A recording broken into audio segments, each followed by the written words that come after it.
ಸ್ನೇಹಿತರೆ, ಇವತ್ತಿನ ವಿಷಯ ಭಾಳ ಮುಖ್ಯ ಇದ್ದು ನೋಡಿ. ನಮ್ಮ ಉತ್ತರ ಕನ್ನಡ ಜಿಲ್ಲೆ ಮೊದಲಿಂದಲೂ ಚಿಕ್ಕ ಹಿಡುವಳಿದಾರರ ಜಿಲ್ಲೆ.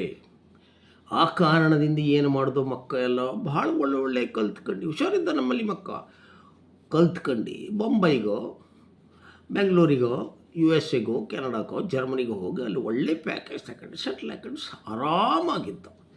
ಆದರೆ ವಿಚಾರ ಮಾಡಿದ್ರು ನಿಂಗೆ ಊರಲ್ಲಿ ಆ ಚಿಕ್ಕ ಹಿಡುವಳಿ ಜಮೀನಿನಲ್ಲಿ ದುಡಿದು ಅಂತೂ ಇಂತೂ ಅವ ಜೀವನ ಮಾಡ್ತಾ ಇದ್ದ.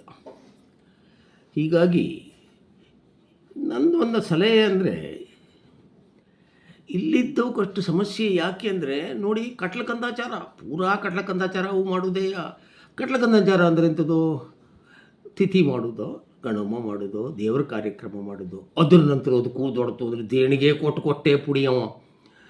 ಅಲ್ಲಿ ಶಾಲೆಗೆ, ದೇವಸ್ಥಾನಕ್ಕೆ, ಮಠಕ್ಕೆ, ಗೋಶಾಲೆಗೆ ಕಂಡ ಪಟ್ಟಿ ಹಿಡ್ಕೊಂಡು ಬಪ್ಪವಕ್ಕೆ ಕೊಟ್ಟು ಕಡೆಗೆ ನೋಡಿದ್ರೆ ತುದಿಗೆ, ವರ್ಷದ ತುದಿಗೆ ನೋಡಿದ್ರೆ ಆ ಒಂದು ಖೋತಾ ಬಜೆಟು ಮ್ಯಾಲಿನ ಸೊಸೈಟಿ ಬೆಳೆ ಸಲ ಯಾವ ಕೊಡ್ತು ಹುಳು ವಿಚಾರಕ್ಕೆ ಬಂದು ಮುಟ್ತಾರೆ.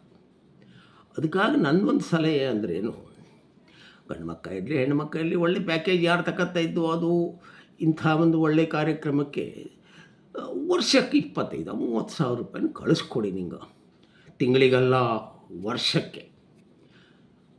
ಅದರಿಂದ ಬರುವಂತಹ ಪುಣ್ಯ ನಿಂಗಳ ಅಕೌಂಟಿಗೆ ಜಮಾ ಆಗ್ತು, ಇಲ್ಲಿದ್ದವ್ರ ಅಕೌಂಟಿಗೆ ಜಮಾ ಆಗ್ತಿಲ್ಲ ನೋಡ್ಕೊಳ್ಳಿ. ಇದೇ ಸಲಹೆ ನೋಡಿ ಮಾಡಿದ್ರೆ ಒಳ್ಳೆಯದು. ನಿಂಗೋಕು ಪುಣ್ಯ ಇವತ್ತು ಹೇಳಿ ನನ್ನ ಒಂದು ಸವಿನಯವಾಗಿ ವಿನಂತಿ ಮಾಡ್ತಾ ಇದ್ದೆ ನಿಮ್ಮ